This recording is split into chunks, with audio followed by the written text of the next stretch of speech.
Hello and welcome to Macc-Pow at Home, a series of cosy chats with cartoonists and those from the world of comics, supported as ever by the Macclesfield Town Council. Thank you so far. Thank you so much for watching the videos so far. I've really been building up a nice sort of collection of conversations with creators, and I hope you have been watching and been enjoying those. And it's been a really nice, diverse mix of people, different kind of comic styles. Everybody's got a different kind of take on how they approach comics, and I've been finding that very interesting. And thank you for watching those videos and sharing them around. If you're watching this on what we call catch up, you're watching it again, not watching it live, then hello to you as well. You're most welcome. And yes, so without further ado, today I would like to welcome my guest. I always have my little, for those of you watching the show, you know this bit where I very professionally look down and then fiddle with my telephone here. Today my guest is syndicated cartoonist Steenz, and I'm going to bring Steenz in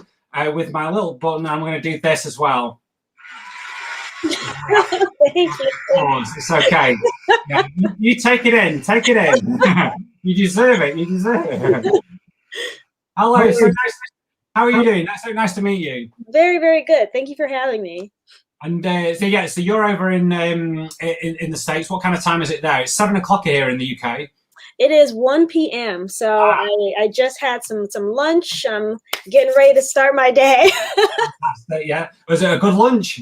Yeah. Well, it was a bagel and cream cheese. So you can't beat a bagel, can you? No. I was over in the States in 2019 at a comic art festival in Huntington Beach,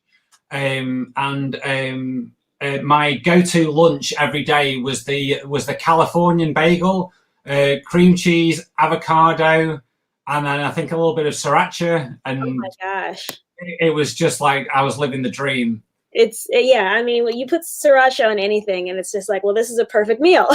Yeah, it just takes it up a level, doesn't it? So yeah, I think it's yeah. So I mentioned we're gonna have a nice little chat now about comics and cartooning and how you got into comics. We could come at it from the start, or we could go sort of dive straight into the middle. And I think. And anything kind of in between. But I mentioned at the start that you're a syndicated cartoonist. Mm-hmm. Some people might not know what that means.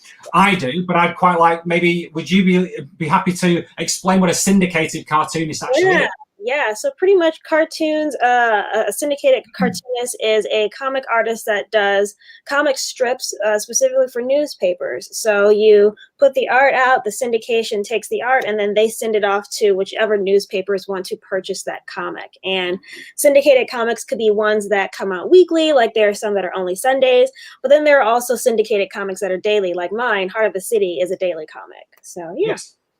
And in fact, you just mentioned Heart of the City, and I have my little banner here. So people, and we'll also, I've got your website, and I'll interchange those at times. So yeah, so a syndicated cartoon, I find that very interesting because I grew up, as well as reading comic books, I grew up reading what people term the funnies in the newspapers, the strip cartoons that were anything from Garfield, Marmaduke. My all-time favorite, Calvin and Hobbes, and these great comic strips that have really stood the test of time.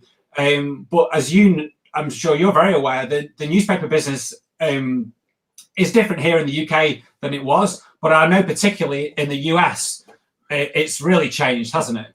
Yeah, for sure. I mean, there are times where, everyone got a newspaper, and now it's like, I don't really know anybody that has a subscription to a newspaper. It's definitely more like something that you pick up while you're at the store or something like that. But I think that a lot of newspapers are moving forward with technology and finding different ways to get that information out to people. And I know with Heart of the City in particular, a lot of those syndicated comic strips are also available on gocomics.com. So if you go to that site, you can actually read like all of the syndicated comics that Andrews McMeel Syndicate puts out. And it's the same thing for King's Comics as well. They have their own website where you can actually read the funny papers online. And so, do they run alongside the newspaper strip? So the day that it goes, so it's on the website as soon as it's in print. Yep, that's exactly right. And so, in terms of how you work, then, and so just to give people a little bit of a background, Heart of the City wasn't originally your comic, but you've definitely made it your own. That's right. Yeah. It was a comic that started in 25 years ago, something like that. So it was a little bit over 20 years, like 21. I think it was 1999 when it started. But Mark Tatuli was the original creator of Heart of the City, and it starred Hart Lamar and her single mom Addie, and they lived in an apartment in the middle of Philly, Philly being Philadelphia, and you know, she was really young at the beginning of the series, and so a lot of the jokes are really similar to Calvin and Hobbes and other comic strips that really hinge on the questioning and the open world that, you know, kids are looking at. You know, they don't know what a lot of things are, and so a lot of times the jokes are based on, oh, what is this? This is what I think it is, you know? And while those jokes do really, really well for, you know, a character that is that young, you know, Mark Tatuli was slowly aging Hart up and the family over the past few years. And so by the time I got it, Hart was 11 years old. And usually those kinds of jokes like, what's a car? Like that kind of thing doesn't really work anymore. Right. So do you think has the audience kind of changed with the comic strip, or have you brought a whole different audience to it? It's hard to say, honestly, because the only way to really know who is reading Heart of the City right now is to see who's commenting on Go Comics, which isn't really an accurate representation of everyone that reads it, because there are people who read it specifically just in the newspapers. Yes. And then in the future, there will be people who have only read it in the collected editions. So it's kind of hard to say what the landscape of the fandom is at the moment, just because it is so recently a switch, you know. But when did you switch? When did you take it on? So I took it over April of 2020. So right. So just over a year. Yeah. So it's been really interesting, because like when I got the opportunity to audition for the position, one of the things that I did was read many years of Heart of the City. Obviously, I didn't read 21 years worth. That's what take me a long time. But I definitely read quite a few of like the major arcs in every single year that it was out. And you can kind of tell what's happening with the people who are reading it just from looking at the comments on there. But, you know, Go Comics wasn't really a thing in 1999. So they had to put them up from like the older pieces. So, you know, it's interesting because in the comments, you can kind of see some people will say, you know, just little jokes about the jokes, or say, oh, I really liked this issue. But the way that I've taken it, it's like really different, because Heart of the City used to be like a gag comic. There is a lot of individual strips mostly focusing on current events, you know, and that's what a lot of strip comics do. It's bread and butter.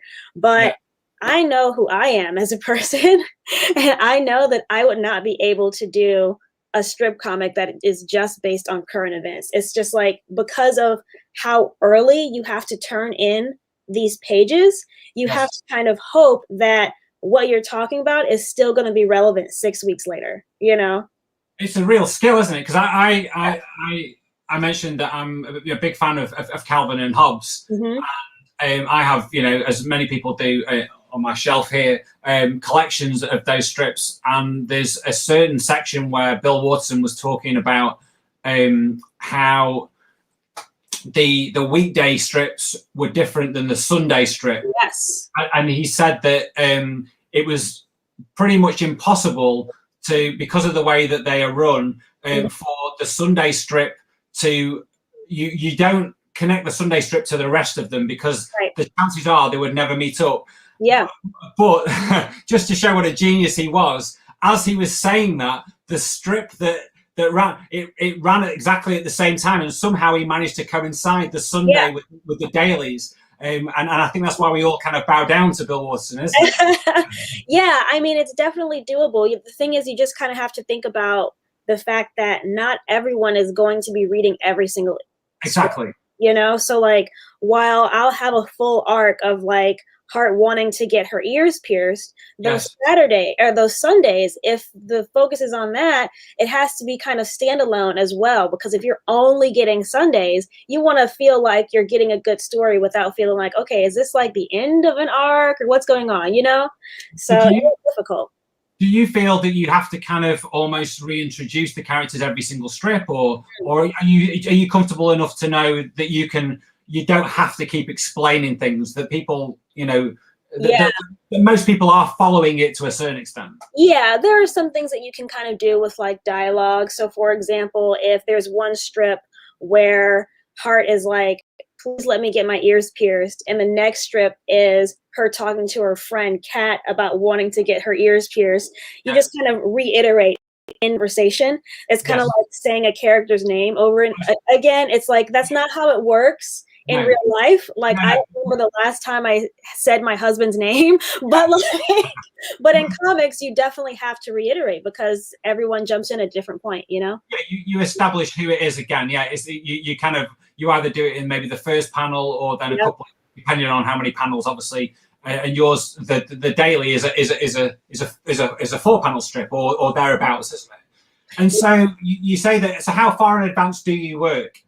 So before I got tendonitis, I was about 6 weeks ahead for dailies and about 4 weeks ahead for Sundays. And so right now I'm about 4 weeks ahead for dailies and I think 4 weeks ahead for Sundays as well. But yeah, it's interesting. How many? So what's your average? How many strips? What, one a day or? Oh, so this is actually very interesting. So I could do one a day, I suppose, but because I do other things as well, I'm also drawing a graphic novel. I also edit. I teach in the fall. I like to make sure that I get Heart done at the beginning of the week. So I actually do the Sunday first because that Sunday is going to take most of my day because not only is it longer, bigger, it's also in color as well, and I actually do the colors for it. And then the dailies, I do 2 a day. So Monday, Tuesday on Tuesday, Wednesday, Thursday on Wednesday, Friday, Saturday on Thursday. This way, I finish the entire week by Thursday, so that Friday and Saturday I have to do all of my other things, you know? Right, and so you're very regimented that this is what I'm doing this day. Absolutely. And so in order to do that, I actually write all of my scripts months and months ahead of time. And so I do it where, so this upcoming few weeks, I'm going to have to start writing Heart again because I need to write January, February, and March of 2022. And so once those strips are written, I send it off to the editor. She goes through, she makes notes.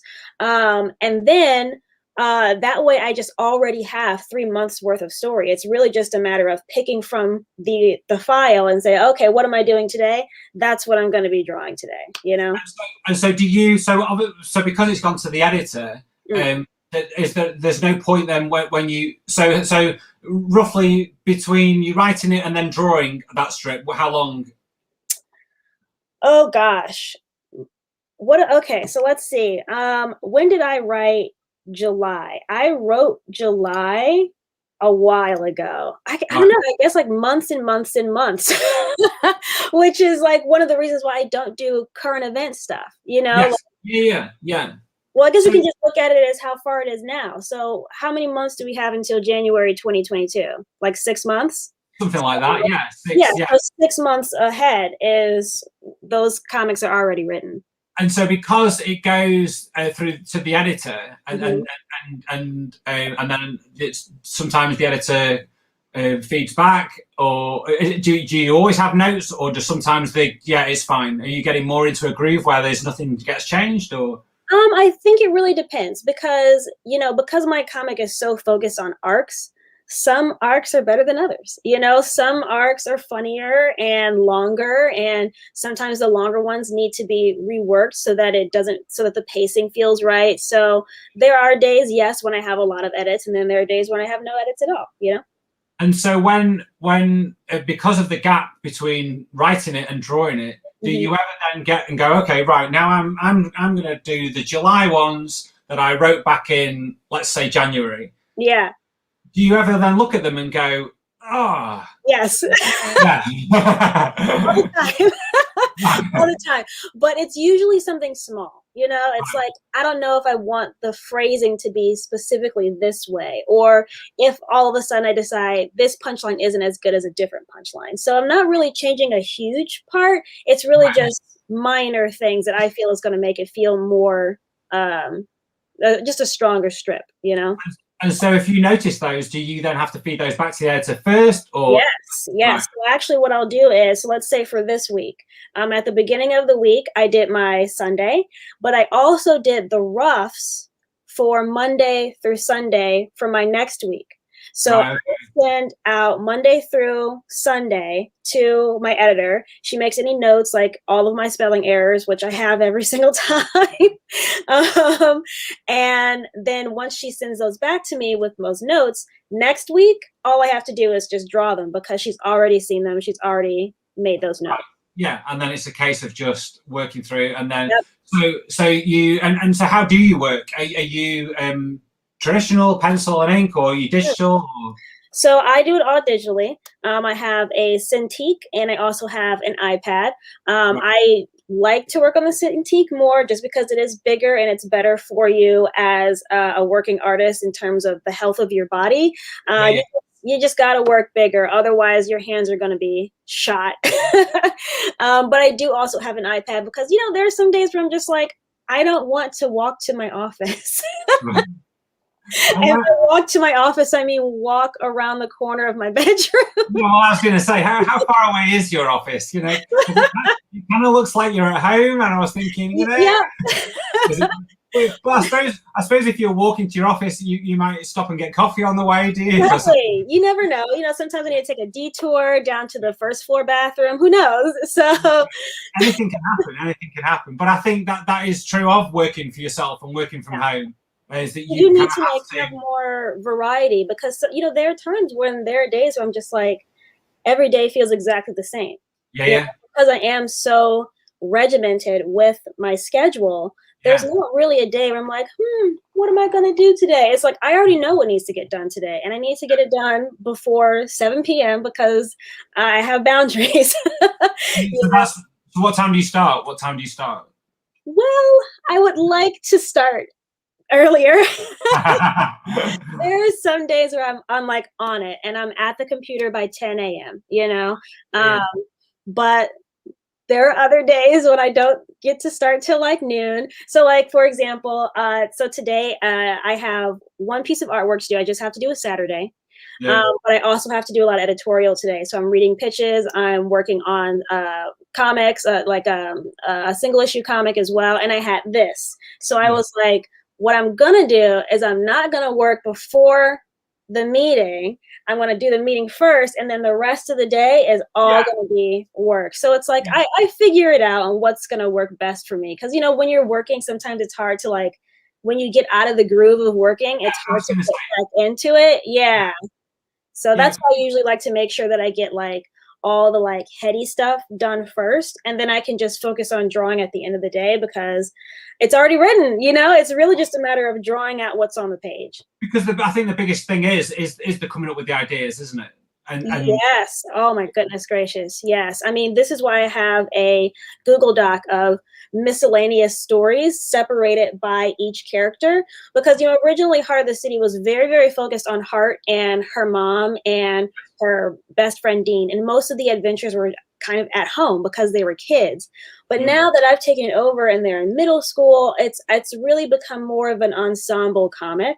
So it makes it a lot easier to think about stories based on the individual characters. So in my Google Doc, I'll have like an idea, like Dean wants to get a job at the local comic book store, but he's too young. Like that's a story that I can expand on and have like different funny things that go with it.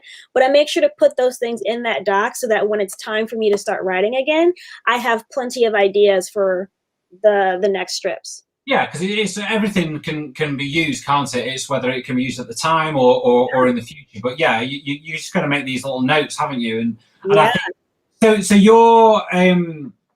your style is the way that you draw this comic. Is that your style, or did you adjust it slightly for this because there were characters that already existed, or did you go straight in with your style? Because I look back at and the great thing about Go Comics is that you can see the latest strip, and then you can hit the arrow to go to the first one. Yep.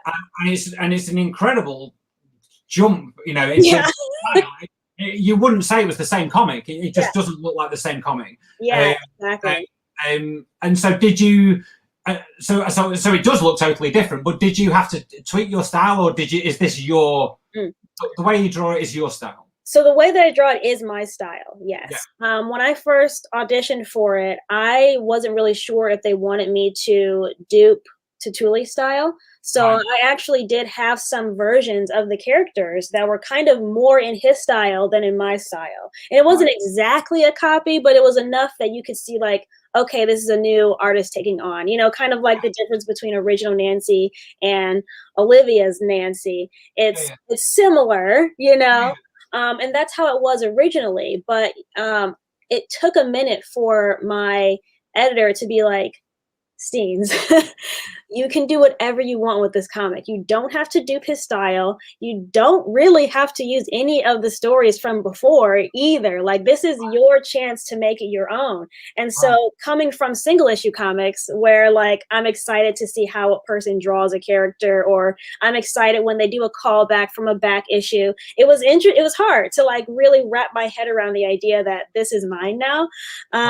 But once I finally got into it, you can tell even from my first comic in April to today's comic is the style has changed. And it's mostly because I'm getting used to these characters. They are becoming more solidified and real in my mind rather than just ideas. They feel like actual characters now. And I don't know, it's different. When you're as an artist, your style is going to change and you're not going to notice it daily. You're only going to notice it when you step back. And so my style has definitely changed when I do other things as well. It leans more into the style that I've been doing for Heart of the City. So, right. And does that come as well from obviously how you are working on these and the rate that you're putting these out, so therefore you have to learn you learn new little tricks in order to get the job done. Yes. You might pull back, you might not draw as much, not necessarily. I mean, the one thing that I find a lot of people do is like the copy and paste of like a head, because really the focus is the story, which was something that I also had to find out when I had auditioned. I was like, what they did is they had me do 2 weeks worth of a storyline. Okay. And so that's 2 weeks of dailies and 2 Sundays. Okay. And as I was doing these roughs, the drawings were pretty solidified, because I wanted to show them that I can draw, because it's an audition, Yeah. And Sheena, my editor, was like, "We already know you can draw, so you don't have to like spend all this time on drawing the characters. I want you to focus on the dialogue and the execution of getting a story across in." I say 6.42 by 2 inches rather than 4 panels, because I really like to play with the space that I have. But and so the focus really is on the dialogue and landing a joke rather than the art. And so just sort of going a little bit more deeper then with how you draw them. Do you use that kind of approach where you might, with it being digital, we all know that you can copy and paste, and it can be very obvious in some comics, particularly in some of the bigger comics, from the big two, where those tricks are being kind of used. And I stare at things and I think, has that person redrawn that? I do that all the time. Yeah, or have they? Is it literally a copy and a paste because the background is exactly the same? So did they feel the need to redraw it? Whereas, and I have learned over the years that even the old comics, there was a little bit of what you would call Xeroxing, I would say photocopying of certain things that just didn't change. So why redraw that all again? Exactly. I mean, when you're doing a daily comic, it's a marathon, not a sprint. And as much as you would like to spend a lot of time on each individual like panel, you also have to remember that people are not going to notice that much. No. And when you have to do 365 strips a year, Yeah. you need to just get it done, you know? Yes. So, yeah. Because there is a difference between using the tools that are available to you, and then there's a difference between that and then cheating. And I think people can tell the difference, can't they? Yeah, for sure. I mean, there are definitely times where, so right now, Hart is at a barbecue, and Yes. there's a point where she's sitting at a table and she's talking to Charlotte, and then she leaves to go get ketchup. Now, in the next panel, she's back at the table. Obviously, I'm just going to copy the table from the last time it was there and put it in this one, so I don't have to redraw or re-get reference photos. I've literally already drawn the table, so I'm just going to put it in there, you know? Yeah, because I kind of do sometimes where you can kind of really sort of give yourself a hard time. Yeah. By copying something and pasting it, and so I might sort of do that and then convert it to guides and then sort of almost like it's a pencil again, and then just draw over that, so I know that I've just drawn it again. But I can imagine if you're doing a huge volume of stuff like that, that luxury isn't there. And like you say, it's not like anybody can say, well, Steenz couldn't draw 2 tables in a row. You know? She's definitely not. You know, look at she's been doing this for a year, but there's no chance that she could draw 2 tables in a row. What is she playing at here? You know? Yeah, I mean, that's another like really hard thing about being an artist on something that people immediately get to see. You know, Yes. so like I can very easily see if someone noticed something wrong about the artwork, which is why I don't go on Go Comics. You know, No, because you're getting it done. It's a job, isn't it? And it's a job to get it done. And you've got the competence, you've got the skill, to the fact that you're doing it. And it's a case of, you know, no reporter goes back and rereads all these articles in the newspaper to check the way that they just move on to the next one, don't they? Yeah, they're not going to spell check absolutely everything, or if they accidentally had a repeated word. I mean, like that sort of stuff is important, but it's like not as important as you think it may be. You know, it's like, and if I spent all the time trying to get every single panel perfect, exactly how I want it to be, I'm not actually going to be able to do that because I'm not a printer. I'm not as like, I can't just create directly from what's in my head, you know. I'm human. But on the other hand, it's like I really need to just turn in the work. Like this is a job, you know. And you kind of have to just like take it as like, is it worth it to spend all that extra time? No, and I think when you've got that deadline and you've got to get them done, and I think working on that kind of, I do a comic for a newspaper. It's just a monthly comic, but what I love about and it is well, I say 4 panels, but it can be. In fact, I actually did a 5 panel this past one. But the gag was that the characters thought the comic was only 4 panels, and one of the characters was looking for the other one. And he was hiding in the 5th panel. Oh my God, that's great! I love that kind of stuff. I thought I was an absolute genius for coming up. Surely somebody's done this before, but I patted myself on the back for that one. But but a lot of doing that comes from trying to come up with new ideas and thinking, right, okay, well, so do you have the chance to play with the format as well in terms of? Are you, because you're telling a bit of a story, but can you get a little bit abstract as well? Yeah, absolutely. I mean, I have to. Like, I come from full page comics, you know, single issue comics, graphic novels. I have the entire page is my canvas, you know, so I can do a lot of stuff. But when I only have one rectangle, I don't want to be boxed in and continue to only use 4 panels, because I feel like that is like a detriment to what the story could be. You know, it's a way to like it. I guess some people can say, oh, well, it makes you think outside of the box to try and figure out how to get it into 4 panels. But it's like, but why do I have to? You know, if this goes better in 3, I'll do it in 3. If like someone yelling because they like are scared of something goes across the entire panel, past the gutters, through it all, Yeah. I'm gonna do it. You know, I think it's more exciting and more interesting to see that kind of stuff in strip comics. You know, so that we're not just kind of glued into one style. Well, you've got that luxury, haven't you? Because if people don't like that, then there's always tomorrow, isn't there? Yeah. Exactly. I mean, apparently, so my husband actually he does read it on Go Comics, so he doesn't. I read that he does that. Yeah. Yeah, he doesn't like to actually see them ahead of time. But as he looks at it, apparently there's someone on there who's been rating each of the strips, and I don't exactly know what their like rating system is, but like they rate individual strips, they rate entire arcs. It's fascinating. That's me. That's me. Yeah, yeah.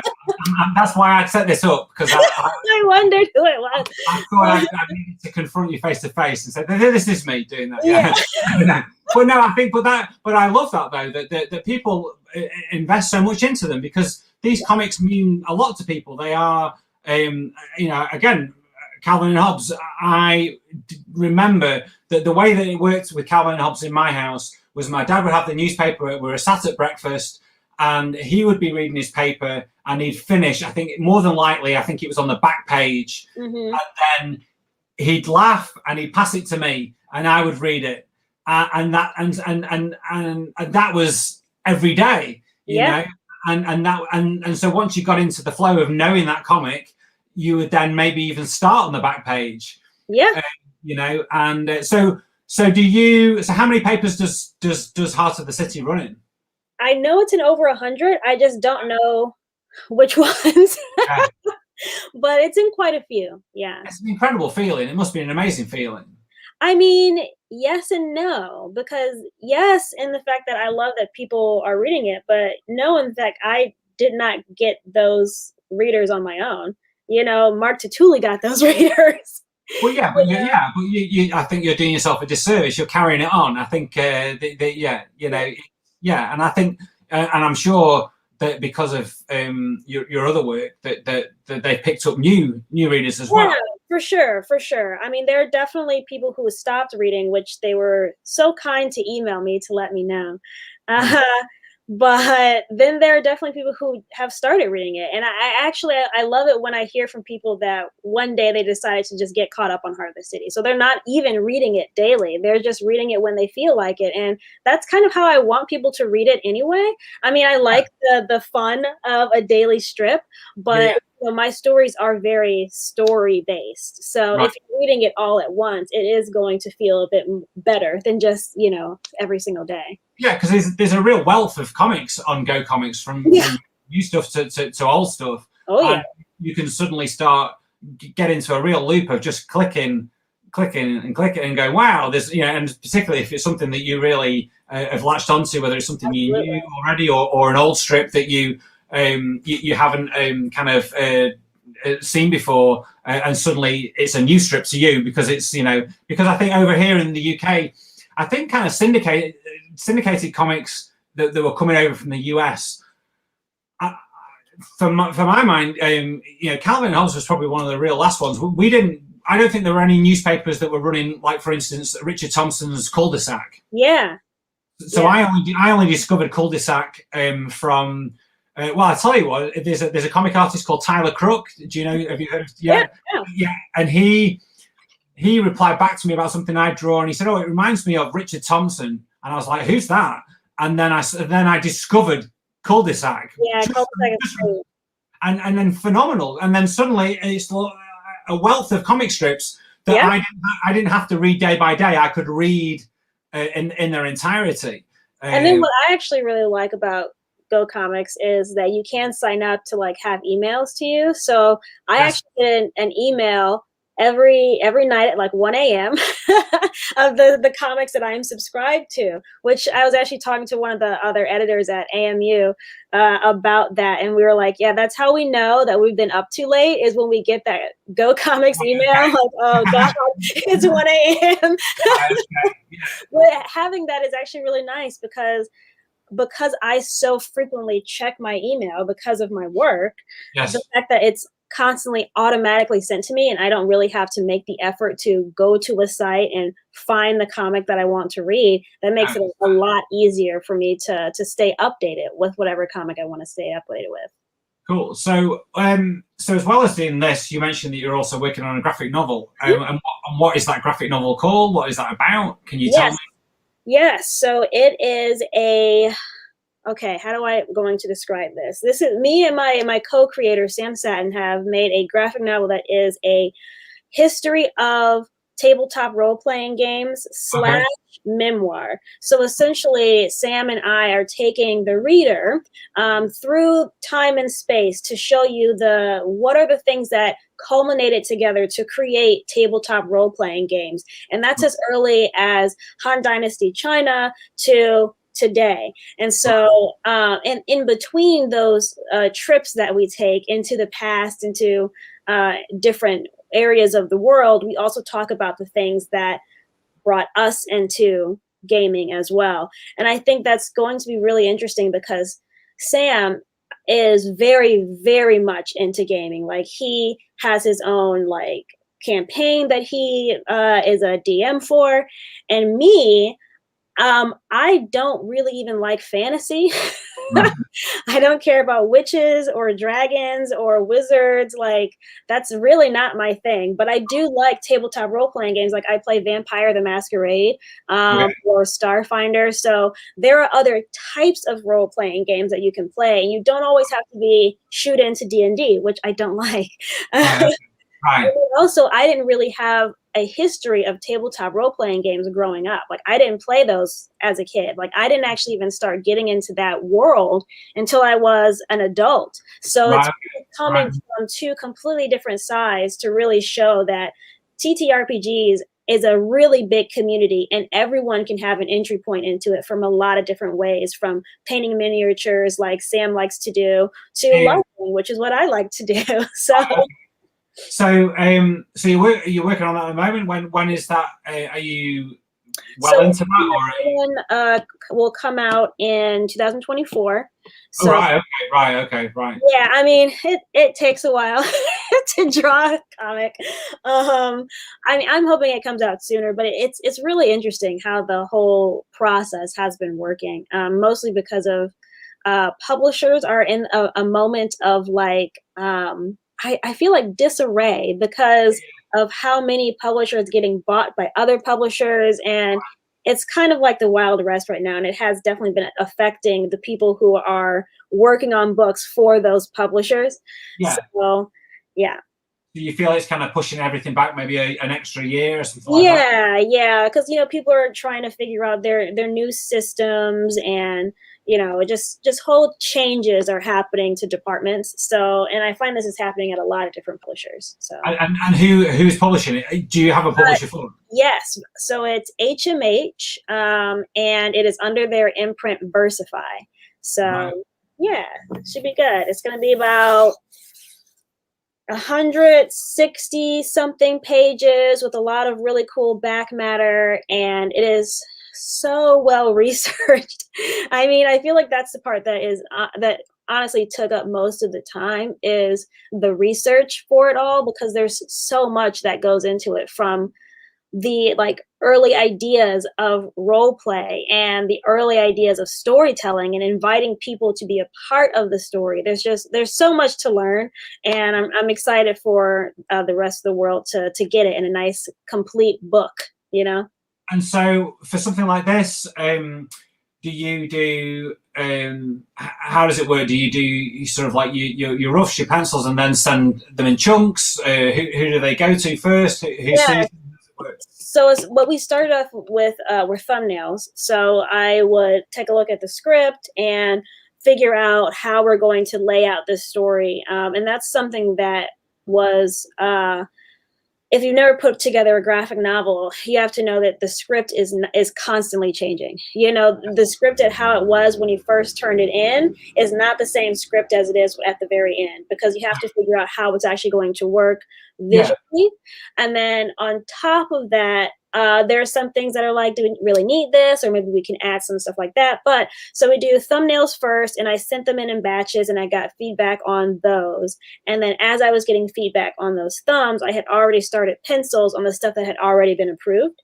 And so that's kind of how it went, as, you know, where it's just like thumbs, and then starting some pencils and doing those at the same time, and then doing pencils and then inks on the ones that those are approved on. So it's a lot of overlapping and definitely schedule maintaining, but that is something that I'm very good at, because I have so many, you know, projects and jobs and whatnot, that I definitely am very clear about when things need to be due and when things need to be organized. So it takes a lot of time management. So if there's anyone out there who wants to, you know, do a graphic novel or really any comics at all in this industry, I say the first thing you learn to do is time management, and figure out how long it actually takes you to draw a page versus what industry you want to get into. Because for graphic novels, I can take pretty much all the time in the world, because it's a creator owned. So I'm kind of calling the shots. Meanwhile, if it's work for hire, DC Marvel, it's like, you don't own this. We need you to write this and draw this by X day.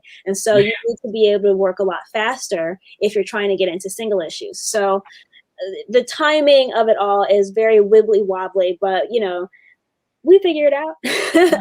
I always say that when you're doing creator-owned stuff, self-publishing, the only way, if you want to do this as your actual job, is you've got to treat that as a job in itself. So you've got to aim for, well, when do I want to take this to a certain event? Okay, so when is that event going to be? Okay, that event's on this day. I want to have this many copies printed. When would my printer need to have the files from me in order to get it to me the week before the event, so I make sure that I've got them? And then you work it that way, don't you? You work back from a date that you need to be finished, unless you're just kind of figuring it out, you know, but that's not really going to be very helpful when it comes to business and actually being a working artist. Yeah, because the ultimate goal, or you know, is that if you want to do this for your job, is that somebody goes, right, okay, I want you to draw this, and I need it by next week. Yes. And if you go, well, I can't do that because I usually take 12 months to do one page, and they're like, well, then this isn't for you. Then they will find something you can. You've got to be able to turn it around, and I think it's a fine balance, isn't it, of knowing how much you can do in a short space of time, that's still got the quality that you would like to put your name to, I suppose. Yeah, absolutely. I mean, that's why anytime I'm trying to like get more padding of time, I'll do 2 weeks worth of comics instead of 1 week's worth of comics. And I call them like my hell week because I'm doing so many more than I'm used to. But now I have that extra space if I need to, if I feel like I'm going to want to take more time, you know? Yeah. So you mentioned as well, so as well as the comics and the graphic novels, you teach and you edit as well. You used to be at Lion Forge, is that correct? Yep. And are you still editing with them? Because they got bought by Oni, didn't they? Or no, they bought Oni. They bought Oni. Oh, right. Okay. Right. Okay.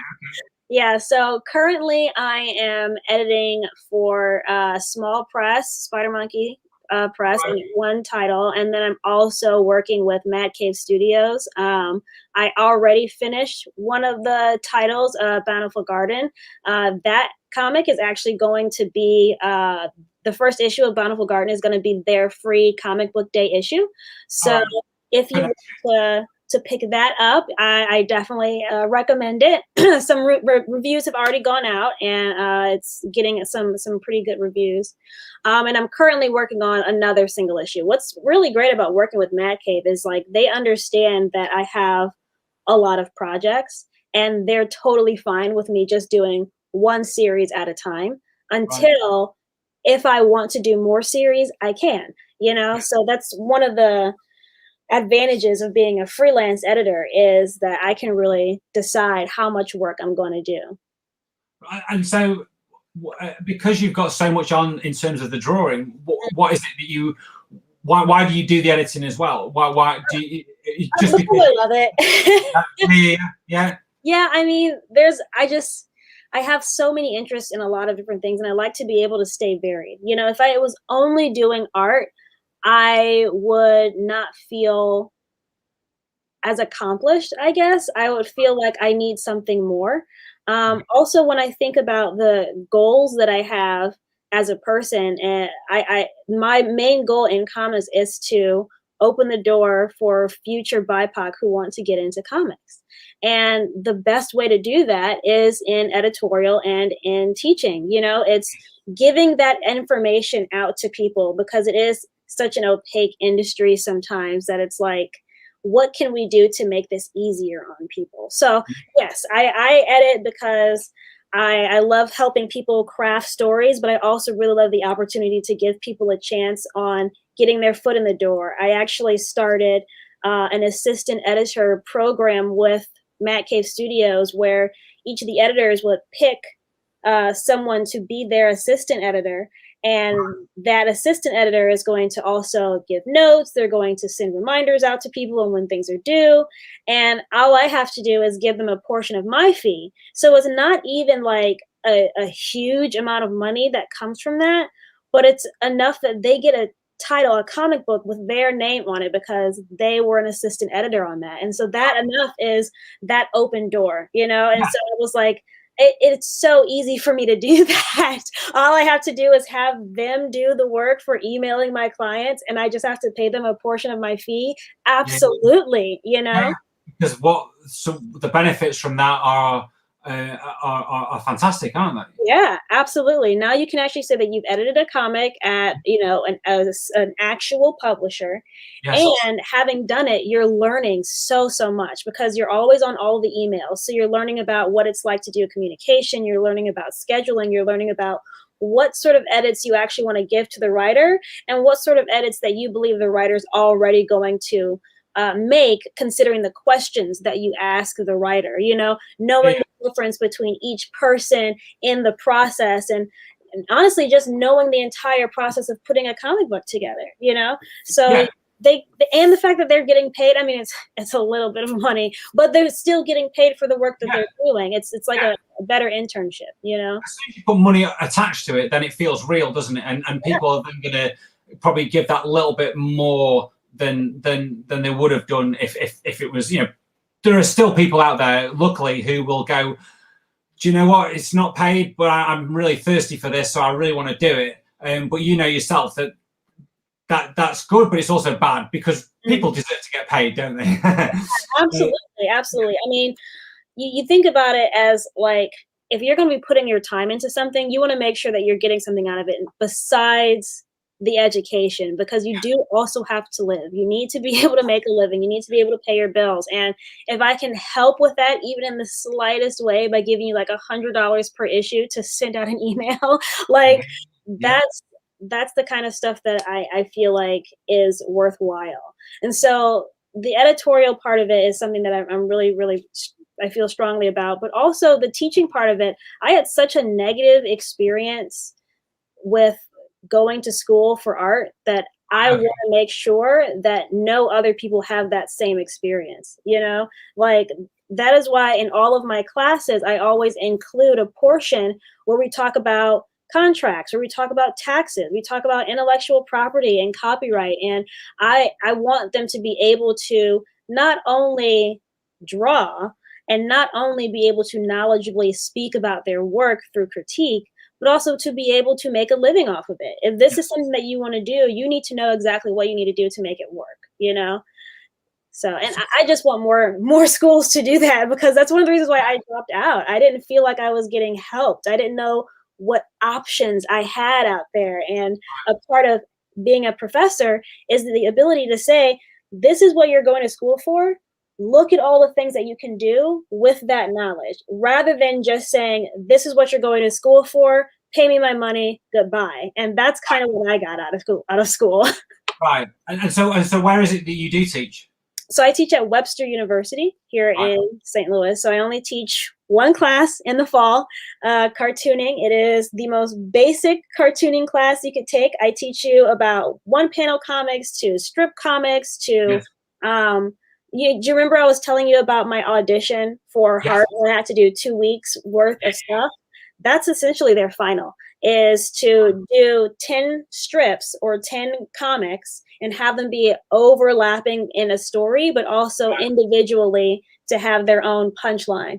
And so that sort of thing is like, that's what I want out of the class. Like if I have an opportunity to audition for a strip and I have a history of doing that strip already from college, I'm going to be way more prepared to actually get that job, you know? And what kind of age are you teaching?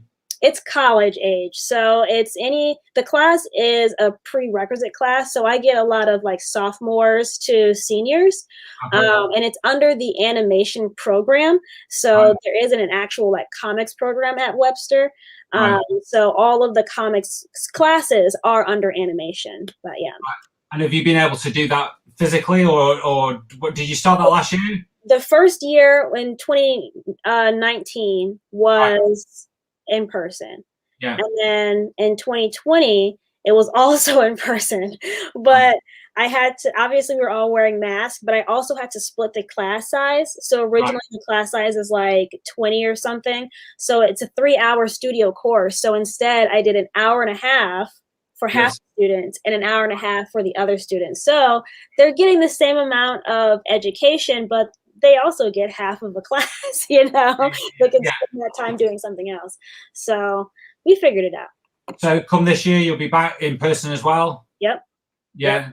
And I'll have a full class again, which like, as interesting as it at once, I think I prefer the one class because I think it's better for the students to be able to have more people to look at, because oftentimes we like go around and we show our work and we critique and we talk about the things that are working, what's effective, what's not effective. And the more people you have to have that kind of feedback, the better it's going to be. So I look forward to being able to have my one class again. And have you seen how do we put it, maybe some bright stars of the future in your class? Have you? Oh yeah, for sure. And like, I want to do as much as I can to help them, you know? So this is another thing about me. My email address, ohsteenz@gmail.com, open. My DMs, open. If you have a question about something, just ask me and I will give the answer. Like there was one student who, at the end of the semester, they got an opportunity to do like some turnarounds and some animation for a local studio. And they're like, can you walk me through like my resume? Can you make sure that this contract looks okay? And like, what do I do? I've never been asked to do a job before. And I was like, this is awesome. This is a great start. Let me walk you through everything you need to know. And I know you're going to be successful. So it's nice to be able to like help people who are excited about having opportunities and be like, this is how you take that opportunity and you make it real, you know? Oh, it's worth its weight in gold. And I think having somebody like you who can help people do that is incredibly important. And I think, it's amazing. And I think, great. It's a great feeling, I would imagine, getting a chance to make comics for a living, but also do that kind of thing and really help sort of maybe usher in a new sort of group of creators who are going to. Absolutely. You know, we always talk about what are ways to strengthen this industry. And it's like, well, it's got to be making sure that it's accessible for new people, you know, because like, that is how industries continue and that is how they grow, is by ushering in the new wave, you know? So I want to do whatever I can to make sure that new wave is diverse and prepared, you know? Well, I can't really think of a better way to end our chat. It's very, very poignant. And I think it basically sums it all up, because that's what it's all about. It's about moving comics forward, isn't it? And keeping comics relevant and making them perhaps even more relevant, regardless of what the subject matter is, whether it be serious issues or just fun comics. We want them still to be relevant in 10, 20, 30, 40, 50 years time, don't we? Absolutely. And I think if we if we do all the right things, or we carry on doing all the right things, and maybe a little bit more so, then there's no reason why they can't be. So, well, thank you so much for spending time with me. There are a million other things that we could have talked about, which I said at the start, off camera, so to speak. That's the sign of a good interview. Yeah. There's lots of questions. So I really appreciate your time, and I know you've got work to do. Yeah, I got some editing to do. You've had lunch. I've seen that you've obviously got multiple cats, because you said it was just one cat, but the same cat keeps appearing from the exact same place. Unless it's just being like a big circle of the room, I think you've got more than one cat. So I can't see it, but maybe it's a small room. I don't know. Maybe your cat, it's.